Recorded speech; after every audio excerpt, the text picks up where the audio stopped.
मध्य प्रदेश की महाभारत में बीजेपी अपने 79 अर्जुन उतार चुकी है। वहीं कांग्रेस के सूरमा टिकट पाकर सिकंदर बनने का इंतजार कर रहे हैं। आखिर क्यों कांग्रेस के दावेदारों के लिए इंतजार की इंतहा होती जा रही है? क्या बीजेपी के चुनावी रणबांकुरों के ऐलान के बाद कांग्रेस बैकफुट पर है, या फिर वो किसी खास सियासी रणनीति के तहत उम्मीदवारों के ऐलान में देरी कर रही है? बीजेपी जहां देरी को कांग्रेस संगठन की कमजोरी से जोड़ रही है, तो वहीं कांग्रेस इसे देरी न मानते हुए चुनाव प्रबंधन का फंडा बता रही है। देखिए, कोई सियासी दाव नहीं है। कांग्रेस में टिकटों के मानदंड दो हैं। एक तो गुटों के बीच कितना बंटवारा है ये तय नहीं हुआ है, तो दिग्विजय कांग्रेस, कमलनाथ कांग्रेस, अरुण यादव कांग्रेस, इनके आवंटन अभी तय नहीं है।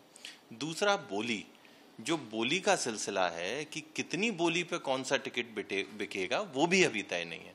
तो बिना इन दोनों मानदंडों के कैसे कांग्रेस के टिकट बटेंगे? भारतीय जनता पार्टी में एक किसने का मुझे नहीं मालूम, लेकिन वहाँ लट चल रहे हैं, सरेआम चल रहे हैं। इसको कितना छुपाएंगे? लोग कह रहे हैं हमें चुनाव ही नहीं लड़ना है। मंत्री लोग जो है मना कर रहे हैं चुनाव लड़ने से। तो वो अपना जो है कहानी अपनी आँख क्यों नहीं देख रही है? दूसरे से कह रही तुम्हारी आंख में दाग है। हमारे यहाँ सारे टिकट तैयार हैं। हमारी जो है सारी नीतियाँ हो चुकी। 3 तारीख को हमारी जो है स्क्रीनिंग कमेटी की बैठक है। उसके बाद हम अपने हिसाब से तय करेंगे। हमारी टिकट बीजेपी तय करेगी क्या? बीजेपी की प्रयोगशाला कहे जाने वाले मध्य प्रदेश में कांग्रेस उसी के स्टाइल में चुनाव लड़ती दिख रही है। कहा जा रहा है कि 2018 से लेकर अभी तक पीसीसी चीफ कमलनाथ ने बीजेपी से बहुत कुछ सीखा है। नाथ की लीडरशिप में कांग्रेस संगठन गांव-गांव तक जा पहुंचा है। बीजेपी बूथ मैनेजमेंट पर फोकस कर रही है, तो कांग्रेस भी बूथ प्रबंधन पर काम कर रही है। कांग्रेस के टिकट वितरण में जो देरी हो रही है, उसके पीछे क्या रणनीति है, ये समझना भी जरूरी है। कांग्रेस की जब समस्या ये है कि वो देख रही है कि उनके जो मजबूत नेता हैं, उनको भारतीय जनता पार्टी तोड़ लेती है। आप याद करिए कि डॉक्टर भागीरथ प्रसाद सिंह को कांग्रेस पार्टी ने टिकट दी थी और वो लास्ट मोमेंट पे छोड़कर भारतीय जनता पार्टी में चले थे। ऐसी घटनाएं आम हैं।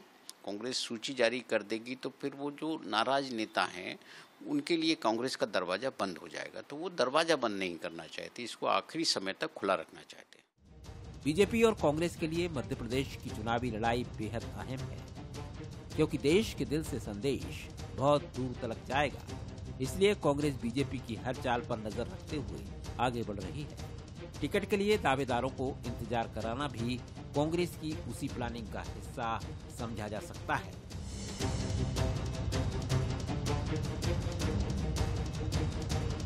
सवाल नंबर 1, टिकट में देरी के पीछे कांग्रेस की क्या सियासी रणनीति है? सवाल नंबर 2, क्या कांग्रेस बीजेपी की चाल के हिसाब से प्लानिंग कर रही है? सवाल नंबर 3, कहीं टिकट वितरण में देरी कांग्रेस उम्मीदवारों की परेशानी तो नहीं बनेगी? नमस्कार, मैं हूं शरद द्विवेदी और हमारा आज का मुद्दा है कांग्रेस का टिकट। रणनीति है विकट। विकट यानी नई पीढ़ी जो देख रही हो, विकट जैसे शब्द प्रचंड, दुधर्ष, जिजीविषा, इन सारे शब्दों से वो परिचित नहीं होगी, क्षमा सहित। विकट मतलब भयंकर, जटिल, कॉम्प्लेक्स। टिकट जल्दी देने की कोई परंपरा है ऐसा नहीं है, लेकिन राजनीतिक दलों ने ही, खासतौर से कांग्रेस ने ये कोशिश की है। कुछ अन्य राजनीतिक दल भी शामिल हैं और यही वजह है कि अभी 2 महीने हैं चुनाव में, लेकिन हम ये कह रहे हैं कि बीजेपी ने टिकट जल्दी डिक्लेयर कर दिए और कांग्रेस देरी कर रही है। कांग्रेस देरी क्यों कर रही है? कांग्रेस ये मान रही है शायद कि अगर उसने टिकट अर्ली डिक्लेयर किए तो जैसा बीजेपी कई बार दांव फेंकती है कि उसके कैंडिडेट्स कहीं उसके मोहपाश में ना उलझ जाएं, कहीं उनको बीजेपी अपनी तरफ ना खींच ले कुछ लोगों को, या कुछ ऐसी चीज़ें ना घट जाएं, या फिर वो जो कैंडिडेट अब तक सामने आए हैं उन कैंडिडेट्स को देखकर वो और सुटेबल कैंडिडेट तैयार करने की कोशिश कर रही है, जो भी कारण हो। लेकिन कांग्रेस बीजेपी तू डाल में पात की तरह चल रहे हैं मध्य प्रदेश में ये दोनों राजनीतिक दल, और कांग्रेस कोई जल्दी दिखाने की कोशिश नहीं कर रही है। वो कोई प्रतिस्पर्धा में नहीं जा रही है कि आपने कर दिया जबकि ये तो हमारी तरफ से होता है तो हम भी जल्दी डिक्लेयर करते हैं। ऐसी कोई हड़बड़ी में वो नहीं दिख रही है। और अब ये भी कहा जाता है कि पितृपक्ष में इस दौरान, जिसको कड़वे दिन भी कहा जाता है, हालांकि दोनों पक्ष में मान्यताएं हैं। ज्योतिषाचार्य ये भी कहते हैं कि इससे अच्छा दिन कौन सा होगा जब आप अपने पितरों को यानी पूर्वजों को याद करते हैं। बहरहाल, तो ये भी कहा जा रहा है कि अब इसके कड़वे दिन के बाद सूची आएगी, यानी नवरात्रि के आरंभ से ही शुरू होगी बीजेपी की तीसरी सूची या कांग्रेस की पहली सूची। तमाम बातें हैं, लेकिन कांग्रेस की सोच, मानसिकता क्या है इसके पीछे, और जिस तरह से कड़ी टक्कर है दोनों दलों के बीच में, तो क्या उसको देखते हुए कांग्रेस इस बार किसी भी तरह का कोई भी जोखिम लेने के मूड में नहीं। तमाम बातें हैं, आज इसी पर हम बात करेंगे। जो मेहमान हमारे साथ हैं उनसे मिलिए। भोपाल स्टूडियो में मेरे साथ हैं गुंजन चौकसे से मुलाकात करिए, युवा नेता और प्रवक्ता हैं बीजेपी की, बहुत स्वागत करते हैं उनका। अवनीश बुंदेला जी हैं, उपाध्यक्ष हैं कांग्रेस के मीडिया विभाग के, युवा नेता हैं, उनका बहुत स्वागत है। जय नागड़ा जी हैं, वरिष्ठ पत्रकार, राजनीतिक विश्लेषक, आपका भी स्वागत है जय जी। पहली टिप्पणी आपकी जय जी, क्या कारण आप देखते हैं? आपकी कलम खूब चलती है, तमाम विषयों को समेटते हुए आप आगे बढ़ते हैं और खुलकर और बेबाकी से अपनी बात कहना आपकी शैली है। कैसे देखते हैं आप? क्या कांग्रेस किसी रणनीति के तहत ऐसा कर रही है, या जो दबाव बीजेपी ने उस पर डाल दिया है अब उसके अलावा उसके पास कोई चारा नहीं है कि वो अपने समय पर ही फैसले करे? किस तरह देखते हैं आप? शरद जी, पहले तो मैं कहूंगा कि हम जल्दी या विलंब की जो बात कर रहे हैं ये सापेक्ष कर रहे हैं, क्योंकि बीजेपी ने डिक्लेयर कर दिया है, इसलिए हम उम्मीद कर रहे हैं कि कांग्रेस को सूची भी जारी कर। बिल्कुल सही बात है। जबकि यदि देखें तो अभी चुनाव की अधिसूचना ही जारी नहीं हुई है। यदि चुनाव की अधिसूचना जारी होने के बाद में, और हमने कांग्रेस का बहुत दौर देखा है जब नामांकन भरने के अंतिम तारीख तक कांग्रेस के डिक्लेरेशन होते थे और कई बार वो नॉमिनेशन उसको नहीं मिलता था, बिना से मॉल के भी हमने चुनाव लड़ते देखा है। तो कांग्रेस में लेट लतीफी और ये सब चीजें कोई नई बात नहीं। हाँ, इस बार चूंकि एक लंबे समय से कांग्रेस भी तैयारी कर रही थी और ये बात आ रही थी, लेकिन जिस तरह से एक पूरा परिदृश्य बदला है, बीजेपी ने एक जिस तरह से अपने सांसदों को, मंत्रियों को, तो निश्चित रूप से कांग्रेस को अब फिर से शायद हो सकता है कि अपनी सूची तैयार की हो, लेकिन फिर से एक बार रिव्यू करने के लिए इसमें जिस तरह की बात हो रही थी। लेकिन पहले माफ कीजिएगा, जय अपनी बात कह रहे थे, वो पूरी कर लें। जय जी, आप अपनी बात पूरी कर लीजिए जी, जल्दी से जी। हाँ नहीं, मुझे यही लगता है कि चूंकि अभी अधिसूचना जारी होने में वक्त है और इस समय कांग्रेस, यदि हम, चूंकि बीजेपी ने अपनी रणनीति अलग बनाई, थोड़ा सा जल्दी कर लिया, इसलिए हम तुलनात्मक रूप से ये कर रहे हैं। हाँ, लेकिन हर पार्टी को अपने कैंडिडेट डिक्लेयर करने के बाद जो एक समय लगता है सेटल होने का, जो आक्रोश आएगा वो सब सेटल करने का, उसमें निश्चित रूप से बीजेपी जल्दी डिक्लेयर करेंगे तो आपको उसका फायदा मिल सकता है। बिल्कुल ठीक कहा आपने।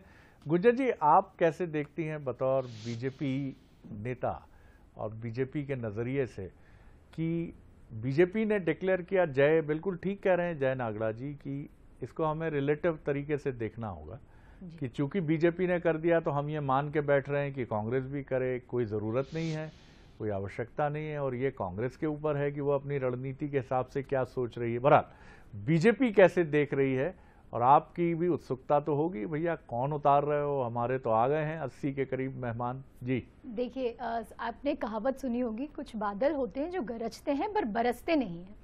तो शरद जी, कांग्रेस बिल्कुल यथार्थ करती है इस कहावत को। कांग्रेस ने गरजने का काम हमेशा से किया है। चुनाव 2023 में होना है, ये तय बहुत पहले हो चुका था। कमलनाथ जी ने बयान दिए थे कि हम चुनाव होने के 6 महीने पहले अपने प्रतिनिधियों की एक लिस्ट जाहिर करेंगे।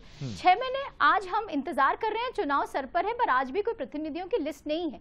इसे मैं रणनीति का नाम नहीं दूंगी, इसे मैं नाम दूंगी, वो नाम दूंगी डर का, वो नाम दूंगी भय का, वो नाम दूंगी हार का, टोटल फेलियर। कांग्रेस पूर्ण रूप से इसको फेलियर का मैं नाम देना चाहूंगी, क्योंकि कांग्रेस ये जान चुकी है, ये मान चुकी है कि भारतीय जनता पार्टी ही मध्य प्रदेश की जनता के दिल में बसी है, और जनता भारतीय जनता पार्टी को ही सर्वोपरि मान के इस समय लेकर आना चाह रही है। कांग्रेस ने क्या सीखा है? कांग्रेस ने सीखा है सिर्फ राजनीति करना, कांग्रेस ने सीखा है सिर्फ सत्ता करना, कांग्रेस ने सीखा है सिर्फ कुर्सी का लोभ, और यही लोभ, यही लालच आज कांग्रेस को डुबा रहा है। कांग्रेस क्या है? कांग्रेस सामूहिक तौर पर नहीं चलता, कांग्रेस में एक परिवारवाद चलता है, एक व्यक्ति विशेष के कहने पे कांग्रेस चलती है। आज यही एक बहुत बड़ा मुख्य कारण है कि कांग्रेस मध्य प्रदेश में चुनाव सर पर है, लेकिन आज भी कांग्रेस के प्रतिनिधि कौन है? जनता किसको अपना प्रतिनिधि के तौर पे चुनना चाहती है? कांग्रेस नहीं लाके दे रही। वही अगर हम दूसरी ओर देखें तो भारतीय जनता पार्टी ने अपनी 3 लिस्ट जारी की है। भारतीय जनता पार्टी ने जनता को बताया है कि ये प्रतिनिधि हैं जो आपकी सेवा के लिए तत्पर रहेंगे। भरपूर समय दिया है जनता को अपने प्रतिनिधि का आकलन करने का। भारतीय जनता पार्टी की अगर आप लिस्ट देखें तो वहां उन्होंने वरिष्ठ जनों को भी जगह दी है, वहां उन्होंने नए चेहरे को भी जगह दी है। योग्यता और सक्षमता के आधार पर भारतीय जनता पार्टी के जो प्रतिनिधि उन्हें लगते हैं कि एक सेवक के रूप में जनता के बीच उतरेंगे, जो जनता के बीच एकदम सही मायने में बैठेंगे, उनको वो जनता के बीच ला चुकी है। वही कांग्रेस आज भी कथनी और करनी में फर्क कर रही है और आज भी चुपचाप डर कर बैठी हुई है। तो बीजेपी ये मान रही है बुंदेला साहब कि आप डर गए हैं और टिकट इसीलिए डिक्लेयर नहीं कर रहे हैं। आपकी रणनीति जो है वो बीजेपी के सामने पूरी तरह से विफल है, आप कुछ कर नहीं पा रहे हैं। बहरहाल ये एलिगेशन है, जाहिर तौर पर आपकी नाइतफाकी होगी। जी क्या बोला जाए शरद जी? जी मतलब आपको मालूम है कि परीक्षा आपकी अगली 10 तारीख को है, बोर्ड एग्जाम 10 तारीख को है। अब कोई छात्र अति उत्सुकता में 10 दिन पहले पेपर दे के डाल के चला है, उसका क्या औचित्य है आप मुझे बताएं। जय नागड़ा जी ने बिल्कुल सही कहा कि सब जब जाहिर सूचना जारी नहीं हुई है, अधिसूचना जारी नहीं हुई है, ना आपकी आप देखें ना मतलब चुनाव की घोषणा, तारीखों की घोषणा हुई है, उसके पहले अगर आप टिकट घोषित कर रहे हैं तो ये आपकी समस्या है। और वो समस्या शरद जी पूरी तरह से पूरा प्रदेश देख रहा है, पूरा देश देख रहा है कि आपने पहले जब 39 नाम घोषित किए तो छतरपुर में किस तरह से ललिता यादव जी का विरोध हुआ। कई जगह, ग्वालियर में आप देख लें, इंदौर में देख लें, हर जगह टिकट घोषित होने के बाद जो विरोध हो रहा है, पहली चीज। दूसरी बात शरद जी, हमने ये भी देखा कि कैबिनेट मंत्री जो वर्तमान में कैबिनेट मंत्री हैं और जो कह रही मैं 3 महीने बाद बीमार पड़ने वाली हूं तो मैं भैया टिकट नहीं लूंगी, मैं चुनाव नहीं लड़ूंगी। कौन? यशोधरा राय सिंधिया। जब आप बीमार हैं, आपका स्वास्थ्य का सर जी, आज ही आप इस्तीफा दे दीजिए। क्यों अपने प्रदेश का, अपने क्षेत्र का बेड़ागर करने पर आप तुली हैं? अगर आपको लग रहा है आपका स्वास्थ्य खराब है, हम विनती करते हैं कि आप अच्छा स्वास्थ्य लाभ लीजिए, जल्दी स्वस्थ होइए। एक कैलाश विजयवर्गीय जी देख लें शरद जी, कैलाश जी पहले बोलते हैं कि मैं चुनाव नहीं लड़ूंगा। अच्छा, अब ये शरद जी यहाँ एक अलग तरह का परिवारवाद आपने शायद देश में कभी नहीं देखा शरद जी। बड़ी इंटरेस्टिंग फैक्ट है ये कि अक्सर क्या होता है कि बेटा जो होता है, बेटा जब राजनीति में आता है तो बाप जो होता है साइड लाइन हो जाता है, कह लो छूट जाता है। यहाँ बेटा बाप को रिलॉन्च कर रहा है। मतलब आप समझ लें, पिताजी जा चुके थे मध्यप्रदेश की राजनीति से, चूंकि बंगाल में करारी हारी तो वापस आए। वापस आने का उनको लगा चलो फिर से, तो अब बेटा पीछे हट रहा है। पिता मतलब 70 साल के पिता को बेटा रिलॉन्च कर रहा है शरद जी। तो हम ये कहते हैं ये टिकट आपने घोषित किए, ये साफ जाहिर हो रहा है कि 6 सांसद, 3 केंद्रीय मंत्री सोचिए शरद जी।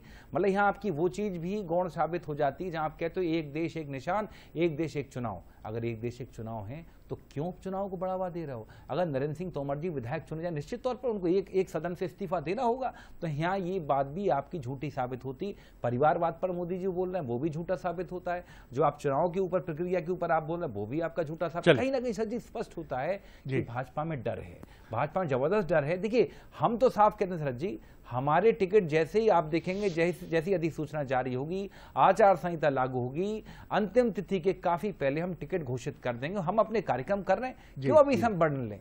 जय जी, बहुत कम वक्त है मेरे पास, चूंकि कुछ वक्त हमें इंदौर मेट्रो को भी समर्पित करना पड़ा, इसलिए आज हमारे प्रतिभागियों और आपके हमारे पास भी कम वक्त है।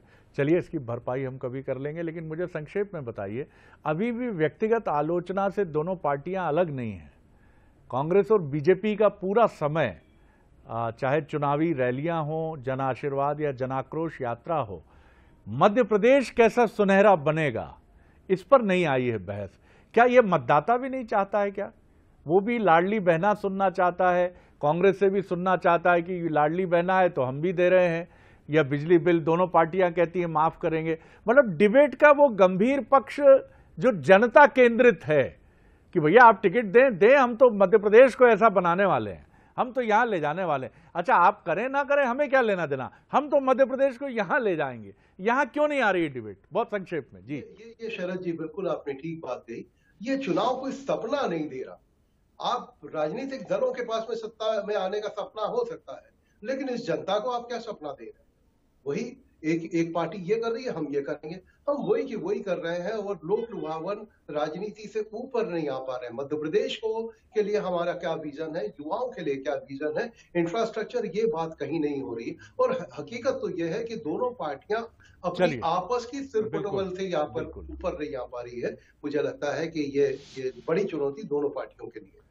तो फिर एक शेर से मैं समाप्त करूंगा, रद्दोबदल करते हुए शायर से माफ़ी के साथ। असली शेर कुछ इस तरह है कि जो गज़ल माशूका की जुल्फ़ों में क़ैद है, उसे बेवा के माथे की शिकन तक ले चलो। तो जो तकरीरें एक दूसरे की निंदा और आलोचना में मुब्तला हैं, उन्हें जनता के हितों की तरफ ले चलो। तो ये असली बात है कि हम सुनना चाहते हैं आप दोनों से, ए कांग्रेस और ए बीजेपी, कि आईआईटी का हब बनेगा मध्य प्रदेश, मध्य प्रदेश रोजगार का हब बनेगा, मध्य प्रदेश प्रगतिशीलता का गढ़ बनेगा।